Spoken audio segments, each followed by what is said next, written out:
are you? Hey, good. How are you? Awesome, awesome. So excited to have you here. We're talking about managing teams during COVID-19 and beyond. All right, so we're talking about managing teams. Where do you want to start with that? I think I will start with a story. How about that?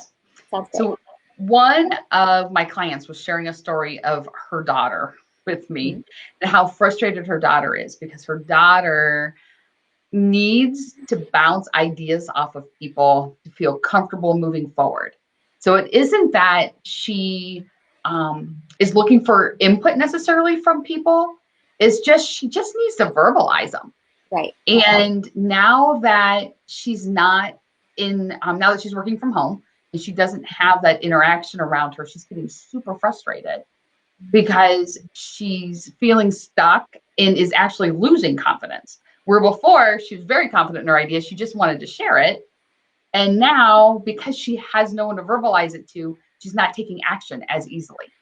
Oh, And wow. right, which is kind of a like a weird distinction, but so when I think about managing teams, whether you're home or you're not at home, it's understanding the personalities excuse me, of the people in your group and what they need from you. And so she was very secure and Hmm. very productive, and then the change in environment has caused her to second guess herself a lot. Interesting. So yeah, last time we kind of ended, we were talking about bringing up DISC, and you're a DISC facilitator, trainer, and there are a lot of different forms of personality guidelines and things like that. They're very helpful, not only in business, but also personal. And I know that some of the ones I've studied also are more geared towards products that you buy because of marketing. So it's kind of like the marketing side of things. But um, what kind of input or advice do you have for somebody who's in that situation where they're used to bouncing ideas off of other people? I mean, are they just getting on social media? Are they picking up the phone? Are they Zooming? What's happening? Right. Well, and so I think if you're looking at it from the perspective of the manager, you just want to be aware of your people and where are their strengths, where are their challenges. And so if we jump back to what you just said, Molly, about DISC, really quick version of everything DISC, so Yes. simplified. However, that being said, think of it as 4 different quadrants. And so if you're above the line, you tend to be more fast paced. And if you're below the line, you tend to be more cautious and reflective. And then if you're to the right of the line, of the vertical line, you tend to definitely be more people focused, warm, and accepting. And if you're to the left of the line, you tend to be more uh, data driven, definitely more task oriented typically, and more skeptical. And so wherever you are, 75% of the people aren't. Right. So like you think about it, it's evenly distributed amongst the 4 quadrants. So in this case, if we're looking at this person, she's a verbal processor, which tends and is usually quick to act, very much around people. And so that usually would put her in that upper right quadrant, and she doesn't have that anymore. And so what you want to do with those types of people is help support them by giving them ways to check in. And her supervisor is about opposite of where she is. So her supervisor doesn't need a lot of people to check in, doesn't necessarily move super quickly, things like that. And so back to exactly what you asked me was, what can we do to support them? Have some check-in calls where people just get on and brainstorm. Like keep them Mm. kind of loosely um, structured. It doesn't have to be a tight agenda, just kind of what's going on with you, because in the conversation is where the challenges will come up. And they may not come up on a very highly regimented, highly agendaed get together. Or at least if you have a structured agenda, leave space in it for people to just share what's going on with them, the challenges that they're having. So is that when you have people who are in that quadrant, or is that kind of like a good rule of thumb overall? Because inevitably you'll have people from all different quadrants. Good, excellent, great question. So if you think about it's good to have your team check in all the time. Absolutely 100% it's good to have your team check in. You want to think about though how often and how that looks. So for example, if someone is in that lower left quadrant, they are probably embracing the fact that there's not a lot of people around them while they work, because they are very, they like to work in, I don't want to say in isolation in a bad way, but they like to dig in and work without distraction. So if you are doing a bunch of check-in calls, you're interrupting their flow. And so they're not finding them as helpful. However, that being said, if you're that type of person who likes to dig in and work and you've delegated to other people, your tendency is to think out of sight, out of mind, everyone's doing what they're supposed to be doing. That is not the reality, especially not right now. Think about what's happening at people's homes now. Right? You've got kids, you've got spouses, like there's all this stuff happening. And so if you think, oh yeah, I delegated to this person, they're going to come back in 2 weeks and it's going to be perfectly done, that is unrealistic. No. This is interesting because I knew that we were talking about this topic, but just yesterday, I had this deep conversation with one of my accountability partners and colleagues, and it's exactly about what you're talking about. So is there a way that we can kind of back up and break down more about those codes or the different personality types, and talking about, what each of them may need in a team environment? Absolutely. So if we look at that upper left corner, that's your D corner, those people are, they'll say in Wiley Disc, they'll say they're dominant. Those are your drivers, the people who are very driven, the people who are very focused on the end result. They don't necessarily spend a lot of time on the steps in the middle. They have the idea, they want it completed, but they may not put the pieces together in the middle. They are very exacting, and they assume everyone has the same high standards that they do, and that when people are left to their own devices, they will get the work done, because that's how they are. Right. And so the way that those people need to be supported is they like things to move fast paced, which means they actually need check-ins coming. They need to be able to check in with people because they're just assuming everyone's getting it done. They also struggle at this time to delegate because, again, that same thing, they're assuming people are doing it and they're not checking in. So they need the check-in to make sure everyone else is progressing forward. So this is, I feel like tagging my friend in this, because this is exactly, you know who you are. You're watching this. I have a lot of clients and friends who are dominant and who have this exact scenario going on. So some of the tools that we use to kind of overcome some of the obstacles with checking in, or that kind of accountability, are Slack or Asana or Monday. So some of those kinds of tools where allows people to check in, but also have some flexibility as to what, when they're describing what they're doing. Are there other tools that you'd recommend or things that you use? I love Asana and Slack. I think those are two great tools. And if you're not, let's say your office space isn't using those for whatever reason, email will work. A shared document in Google Drive will work. A document Dropbox, like there are other options that, I don't want to say low or tech, but that are just as easy to access. I mean, I think email is definitely lower tech. It's just really easy to use. Everybody knows how to use it. You don't have to learn anything new. You don't have to log into anything different. So it's very accessible. Yeah, and I think that when we're talking about the people in the D quadrant, they are, when people are out of their sight, because it's that feeling of out of sight, out of mind, they must be doing their stuff. But then they start to think, oh, maybe they're not. Like, this is where micromanaging happens like crazy for Ds, is when they are separated from their people. And one of the strategies that will help with these check-in meetings is it can just be one line on the agenda. Like, it doesn't have to all be only for this. Like, it can just be a piece where you just say, what did you accomplish yesterday? What are you looking to accomplish today? And how can I help? Like, it can be that simple. What have you done? What are you going to do? How can I help? And then you in there. So those are your Ds. If we move around the quadrants, if we go to the upper right, these people are still super fast paced, but they tend to be more accepting and warm. So they tend to be more people.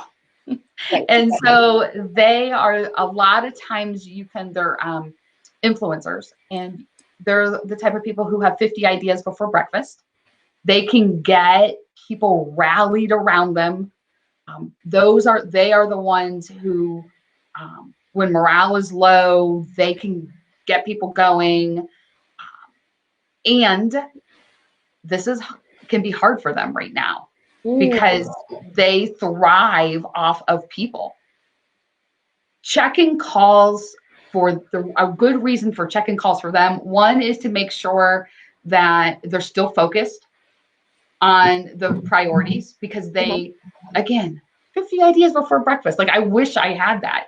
And so it's easier for them to follow a shiny object that could turn out to be exceptionally fruitful, but could also leave some of the things on their plate behind a little bit. So there's that balance. They will really appreciate water cooler time, or happy hour time, or a lunch together. One of my clients just sent gift cards out to a restaurant local to everyone, so that they could have they could pick up food and they could have a lunch together. Yeah. And they were all eating at the same time. So like, she brought in food for her team. She happens to manage a lot of people who have a lot of characteristics of those of the I style. Yeah. And I think it's important. Those are the types of things that I miss the most. I mean, just like that simple, like you said, like water cooler talk. I even miss that from corporate, So, but I really feel like, it's just that eating with people, connecting, just having a coffee together. I try to simulate it here in our Zooms, but there's that slight lag. So sometimes we're like talking at the same time. Sorry, but it's similar. Try to like make it as similar as possible, but at the same time, there's just that ease, and it happens all the time. As you're walking by, kind of thing, or all the serendipity that happens because you're in the building. Right. I mean, there's something about being in the same space. Absolutely. And I find that, or one of the things that's helpful is on Slack, if you have a channel that's just water cooler. Yes. And then you can pop your random stuff there, and it doesn't clutter up a lot of the other pieces. So those who don't appreciate that aren't annoyed by all of that going on. But scheduling those times in for people to just hang out and be, that's one of the great strengths someone who has a lot of I tendencies brings to the table, is they are connectors, and they can get the pulse of the room really well. And it's also important to recognize that we all have tendencies of all of the 4 quadrants. We all have tendencies of a D, and I, and S, and C. Because some are stronger than others. Do you see this on the screen? Hey, Margaret! Hi, Margaret! Yay! I'm so glad you're here. Margaret, yay! Okay, she's also she loves the water cooler channel. Yep. Hi, Margaret. What are you up to today? Send in some questions for us. We're talking about managing teams and working in teams, especially remotely during COVID-19. We're also talking about DISC personalities, and I always find it fascinating. So we're going to just diving into each one. So thanks for joining us. Yay, Margaret. Yeah, she's like, yes. Hey, So if we go around the quadrants, if we're down in the lower right quadrant now, those are your S's. Those people are steady. And if we think about the I, they're like the I in the fact that they love, they're warm, they're accepting and warm, but they also tend to be a little slower paced. And so these are the people that make sure everyone is included. They're great at consensus building. And what they find by being alone is they can usually dig in really well and work really well. However, they tend not to ask for help. And so the advantage of checking in with them regularly is to come right out and say, what can we do to support you? Not, do you need anything? Because do you need anything is yes, no, and they are going to say no. But if you ask, what can we do to support you? They will, and ask it a couple times to get, because in this time, this is your group that will definitely show some burnout, because they are saying yes to everyone. They are helping everyone, and they're not necessarily helping themselves. Awesome. So Margaret says we're 100% virtual team, and she's with the NAWBO team, but we can be better about connecting. Yeah. I mean, it's showing us, especially now that we're virtual with everyone, not just the ones that we were already virtual with, that just getting to connect more. And then Margaret saying, I need to take the DISC assessment. I don't remember my results. I remember mine. I don't want to reveal them though. Anyway, so, and then. But if you think Margaret, you know Molly's results, put them in the chat. I don't know what, I don't necessarily know. That was a long time ago. I could be totally different, right? Okay. Great question. I need to implement this. Aw, thanks so much and for chatting. Margaret, later, and Molly, you also, I am happy to, I'll shoot you a code and you guys can take this. So I'll shoot you an access code. We can do that later. I'm going to write it down so I remember. I think steady, so you're talking about steady, and that is definitely my husband. He's like the rock, so he's very steady. If you're watching right now, hi. I feel like, yeah, he just like makes sure that we're like going where we need to go. And so this really exactly. And supportive, and yes. When we flip around to the bottom left corner, those are your C's, those are conscientious. Those people, like the S's, are a little slower to act. And like the D's, those are the people who are more skeptical, more data driven, things like that. And so this group are embracing the working from home right now. They love, C? I'm sorry? Which one is this?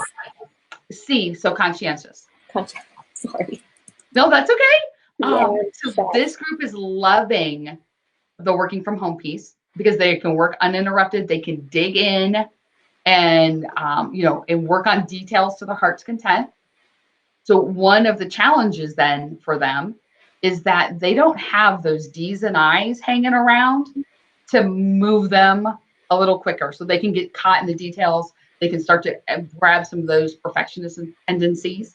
So a great reason to check in with people who have C tendencies is just to check on their progress, because whatever they've done, it's right. They just might not be as far as long as they would be if you were in the group and had some of that external talk. So you definitely, there's value in checking in with all of your people. It's just the way that it looks could be a little different for each person. So someone who has a lot of C tendencies is going to be annoyed if all the check-ins are water cooler stuff. Someone, like they're going to be like, why did you pull me away from my work so that we could talk about our dogs? Whereas someone with a lot of I tendencies will be really frustrated if all the meeting is a report out on every project that we're at and where people are and what's coming next. So having a good balance of all of those always at a meeting is vital. right now, when you're lacking a lot of the typical face-to-face time, Mm-hmm. is again super important. So, and then I have a different question. Sorry. I know that, so DISC is actually, it's very well known around the world and it goes deep. I mean, we're just like barely touching on the surface. So high level right now. Definitely, Yes. please reach out to Lisa if you're interested in that, if you want to take your team through it, of course. I'm definitely interested in that. But also, the question I had was just about the check-ins. Okay, so like I said, this has been the topic. So yesterday we were talking about this, or maybe it was Monday. And is there a rule of thumb? I mean, how do you know how often to check in with your team? I do weekly and daily check-ins, and sometimes I'm feeling like, wow, I do daily check-ins. That's is that obsessive, or is that like, don't do that? No, like, have I crossed the line? So my answer, yeah, is going to shock you. My answer is it depends. Yep. It depends on your people. Yeah. It depends on their personalities. It depends on their needs. It depends on what you're doing. Someone I admire very much in the business community, they do daily check-ins every morning. Yeah. And their check-in is part of a celebration of, they have their dashboard out, they have their metrics, they check in on their metrics, they check in around the room. What did we do? What are we doing next? And then something like a one word about how they're feeling. So it's hitting all of the styles. Oh, okay. It's also keeping their eyes focused on the goal. So I think there's a piece of like short check-ins to make sure people are focused could be helpful. It also may be with your team that maybe you co-create what that looks like as a team. And you just talk and say, okay, how often do you think we need to check in? How long? What do you want the structure to be? They are as invested, if not more so, in that process as you are. So being able to co-create that is definitely going to be helpful. And like Margaret says, she's the opposite of a micromanager. Yeah. So having people take the initiative to check in with Margaret may be helpful to make sure things are still moving forward, because Margaret, it seems as this is kind of the out of sight, out of mind. I'm going to assume you're doing your job unless I hear otherwise. And so that may work. And if you find out it's not, then maybe a check-in every week would be helpful. You have to take the pulse. Yeah. And then, I'm not sure which one you're referring to here, but she says that is so hard for me. I need more of it. So, so I'm guessing it might be just checking in general. Okay. And so, really, Molly, it's about you talking with your team. What do they need? The other piece I want to talk about is, if this isn't enough, as if the idea of let's make sure we do check-ins and let's figure out how to bring in all 4 styles in our check-in so everyone's sorted isn't enough. You also want to think about the time of day, meaning everyone has a peak time and a low time. Yeah. And you don't want to match a check-in with people's peak time, because that's the time that they're going to do their best work. Right. Well, and also it's not just about one type of peak time. I find that I have certain peak times that are for reflection, or the big picture thinking, versus getting every little task done and getting the details taken care of, just like running everything like that. So to me, those are totally different times. Absolutely. And as far as checking in, I think that, I've just been like learning along the way what works with my team and what they need to be successful. So, some of them it's once a week, some of them it's every day. And I think that, and it shows it's just, that's what works. And then Margaret, I don't know about you, or if you are watching live, I see there's quite a few people. Definitely give us some hearts. And then also, if you can type in how often you have check-ins with your team, if you are managing teams, or if you have questions about managing your teams for Lisa, then just let us know. You can type them in the comments. under Sacred Fire Creative, and we'll be able to bring them up on the screen. Awesome, awesome. Yay, yay, yay. I had someone ask me once, you're like, you're talking about managing teams. I thought you do time management work. Like, how is that connected?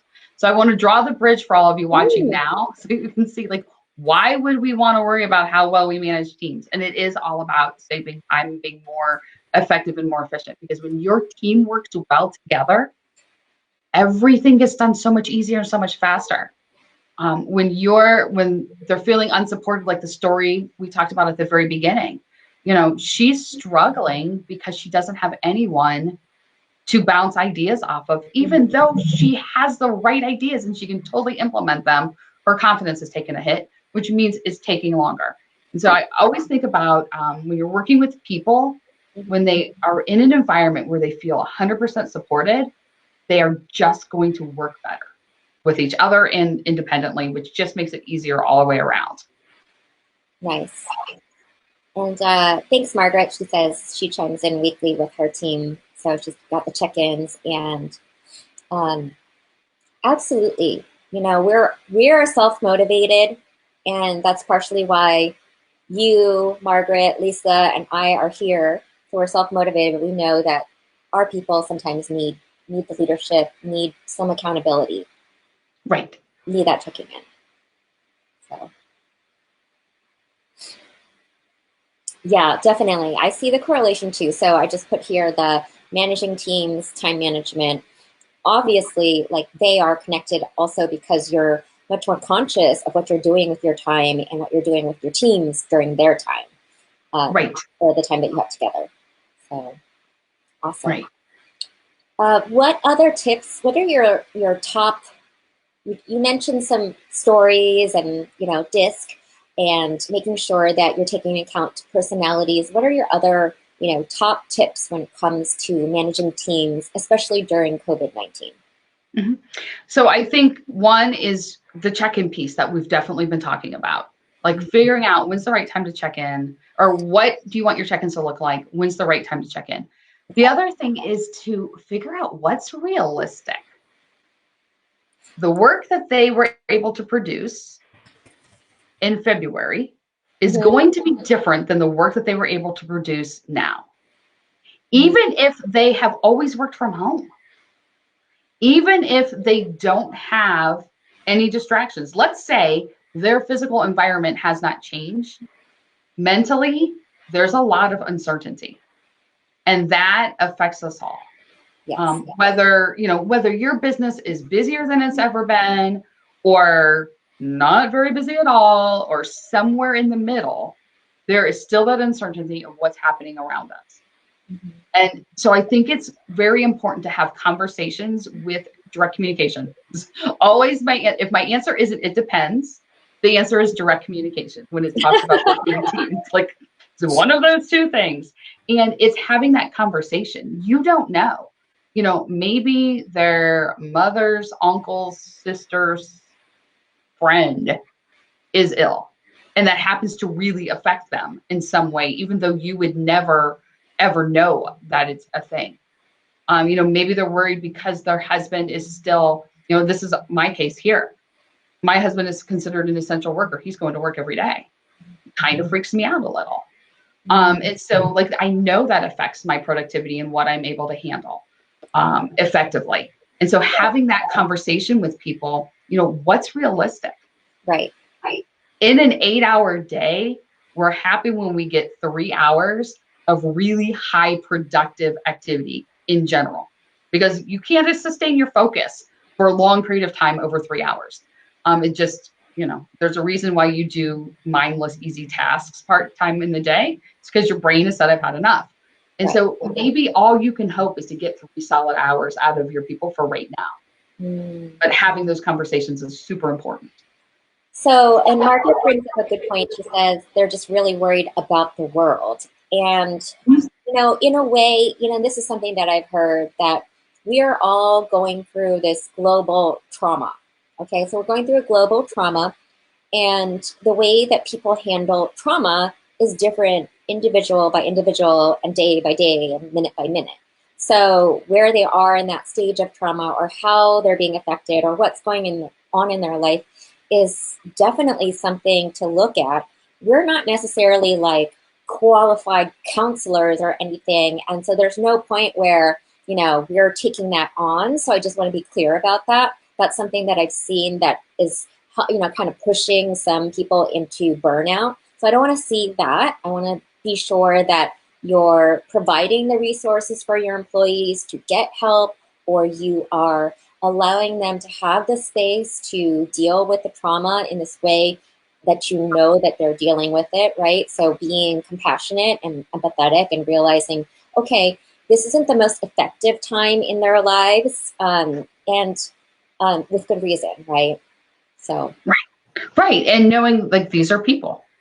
Like I always, someone asked me, what's your best advice right now? I was like, be a good human. Like right now more than ever, let's lean into our resources. Let's lean into our support systems, and let's be good humans. Let's have a little grace. And it comes back to direct communication. Ask people what's going on.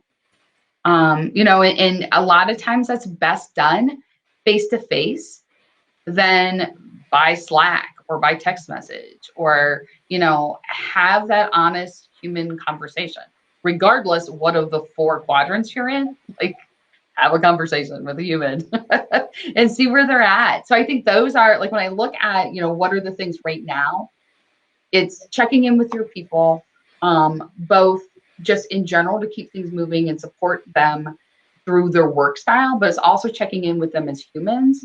And then it's giving them the support they need. So like you just alluded to, if they need some support from a mental health perspective, hook them up with those resources.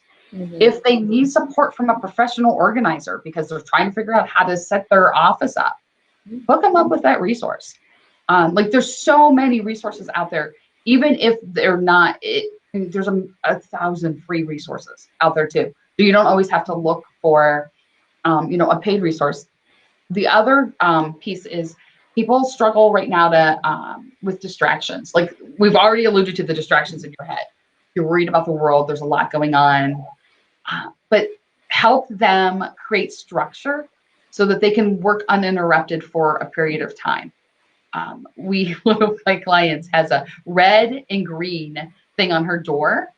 Red means stop. It also means unless there's blood, don't come in. And green means it's okay to interrupt me. And, and she has run her business that way. And she says it's funny because when the kids were younger, it was so easy. She goes, now they're in college and high school and they blow right past the red and green. And we had to do a whole retraining for them on what that meant. But like help figure out, what are the common distractions you're facing and how do you, support them in managing those distractions. Awesome. Thank you, Margaret, too. She says, I'm all about grace with myself and people. Yes. And, and we were just talking about being good humans, and helping your team manage their distractions. What are some things that now during COVID-19 you want to be conscious of that maybe weren't true before about managing teams? Do you see things that come up that, okay, this is completely different. I think you mentioned some of it, that we're all going through this trauma. We need to have a bit more grace. We need to, give people a little more room with this trauma that they're going through, however they're experiencing it, and honor that about them. What other things are you seeing about managing teams that is different now during COVID-19 than previously? I think we're finding broken systems are popping up, meaning, maybe you weren't the most skilled salesperson, but because you had a lot of leads, it didn't really matter that your skill set wasn't that great because you converted enough and it was okay. Yeah. And now all of a sudden the funnel's a little less full and you're still converting at the same percentage, but it's more noticeable that there's a skill set that could be increased. So I think we're finding where things are broken. Even if we look really, really, really big picture, the PPP program, and like all of a sudden we're like, oh, our technology systems aren't really equipped to handle this mass influx that we're receiving. And so we're noticing that around, I'm noticing that with managing teams too, is that all of a sudden we're finding that maybe this person worked really well in this setting, but it turns out they're not as efficient as we thought they were when they're on their own, because they can't lean into the support of other people that were helping them along the way. So we're finding inefficiencies.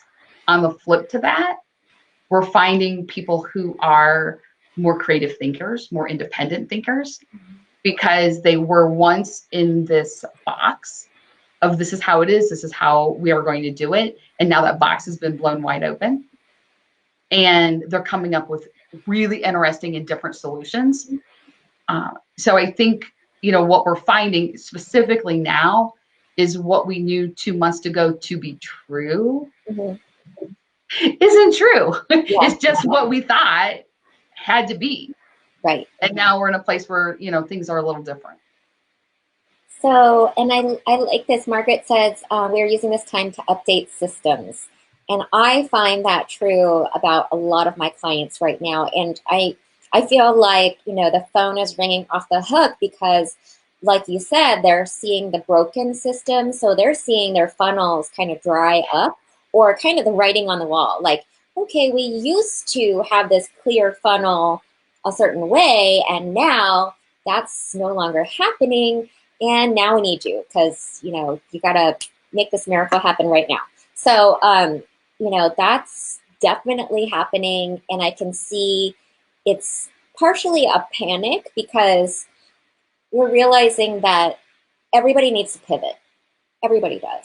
And if you aren't, you're going to get left behind, whether that's in terms of technology and using the technology, or in terms of seeing what's happening around you with either your competition or your colleagues and not making movements in the right direction, right? So, this is kind of the thing I see. And I think that it's a good point that right now is a really good time to look at your systems, making sure that they're going to work even during, difficult times, even during a pandemic, even during a recession, right?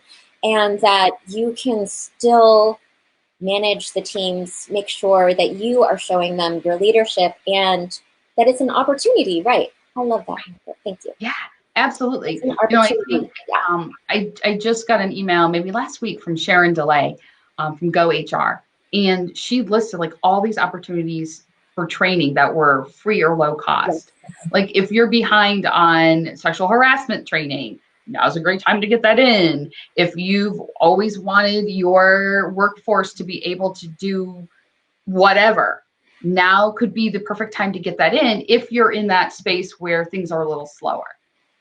If you're in that phase where things are even faster, now is the time to grab systems, because otherwise you are spinning over and over and over again. So one of the things that I recommend is just do some sort of screen share software. Don't sit there and try to recreate the system on paper. Just capture it as you go, and then let someone else clean it up a little bit. But now's the time to do that. Awesome. Awesome. Well, I know that with that said, I feel like we're all busy. We have a lot to do. Really appreciate you joining us today. And thank you everybody who's watching live and also on the replay. Margaret says, my space feels faster. Awesome, awesome.